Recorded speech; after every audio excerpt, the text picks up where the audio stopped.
Hello, नमस्कार, good morning सर्वांना. श्री स्वामी समर्थ. तर चला, आजचं रुटीन एकदम वेगळंच होणार आहे. ते म्हणजे काय तर परी आमची स्वयंपाक करते बरं का. तर आज होता रविवार आणि माझं चालू होते जरा साफसफाईचं कामं. आणि रविवार असला आणि आता दिवाळी पण आलेली आहे, त्याच्यामुळं जरा म्हणलं शिलाई कामासोबत जरा आपली घरातली कामं पण झाली पाहिजे. तर आज परी स्वयंपाक करते. पप्पांना डबा बनवायचं काम चाललेलं आहे परीचं. तर परी सुंदर अशा मस्त चपात्या गोल गोल करते. आणि अजून आमच्या अंघोळीचीच तयारी चालली होती बाकीच्यांची.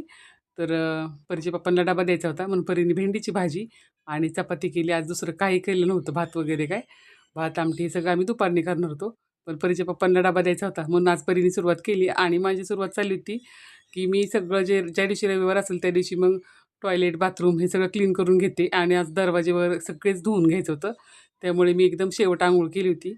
आणि मस्त त्यानंतर जेवण वगैरे झालं आणि मग बसले ब्लाऊज पीस इस्त्री करण्यासाठी. आणि इस्त्री केली की लगेच साड्यांना फॉल लावून घ्यायचं होतं. तर हे आजचं रुटीन आहे. दुसरं काही वेगळं करणार नव्हते. का तर आज फक्त शिलाई काम आणि शिलाई काम एवढंच काम होतं. तर आजचा तुम्हाला ब्लॉग पाहायला कसा वाटतो कमेंट करून नक्की सांगा. नवीन असाल तर चॅनलला सबस्क्राईब करा. तर चला भेटूया अशा छानशा मिनी ब्लॉगमध्ये. श्री स्वामी समर्थ. जय जय स्वामी समर्थ.